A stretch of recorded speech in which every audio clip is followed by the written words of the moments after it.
നമ്മുടെ നാട്ടിൽ വലിയ വിലയൊന്നും ഇല്ലാന്നുണ്ടെങ്കിലും കടൽ കടന്ന് അക്കരെ എത്തിക്കഴിഞ്ഞാൽ ഇതിന് ഭയങ്കര ഡിമാൻഡായിട്ട് എനിക്ക് തോന്നിയിട്ടുണ്ട്. നിങ്ങൾക്ക് അങ്ങനെ തോന്നിയിട്ടുണ്ടോ? നമ്മുടെ ചുറ്റും പ്ലാവും ചക്കയും ഒക്കെ ഉണ്ടെന്നുണ്ടെങ്കിൽ അതിൽ ഭൂരിഭാഗം കഴിക്കുന്നതും കാക്കയും കിളികളും ആയിരിക്കും. ബാക്കിയുള്ളത് പഴുത്ത് വീണ് പോവുകയും ചെയ്യും. നമ്മൾ അതിൽ നിന്ന് ഉപയോഗപ്പെടുത്തുന്നത് വളരെ കുറച്ച് മാത്രമായിരിക്കും. ഇത് എൻ്റെ മാത്രം അനുഭവമാണ് കേട്ടോ. ഇവിടെ ചുറ്റും കുറേ പ്ലാവുകളുണ്ട്. അതിൽ നിറയെ ചക്കയും പിടിക്കുന്നുണ്ട് കേട്ടോ. പല തരത്തിലുള്ളത് നമുക്ക് തിന്നാൻ കിട്ടുന്നത് വളരെ കുറവുമായിരിക്കും.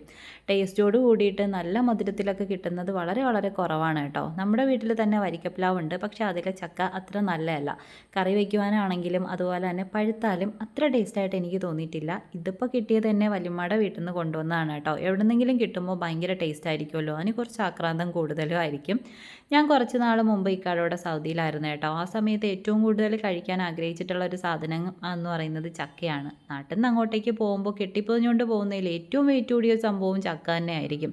അങ്ങനെ കൊണ്ടുപോയി കഴിക്കുന്നതിനൊരു പ്രത്യേക ടേസ്റ്റ് ആയിരിക്കും അല്ലേ. എവിടെന്നെങ്കിലുമൊക്കെ നാട്ടിൽ നിന്ന് ആൾക്കാർ വരുമ്പോൾ അവർ കുറച്ച് ഏത്തപ്പഴം ചക്ക അതുപോലെയുള്ള സംഭവങ്ങൾ നമ്മുടെ നാടൻ ഐറ്റംസ് എന്ന് നമ്മൾ വിശ്വസിക്കുന്ന കുറച്ച് സംഭവങ്ങൾ കൊണ്ടുവരും. അതിന് വല്ലാത്തൊരു ടേസ്റ്റും ആയിരിക്കും കേട്ടോ.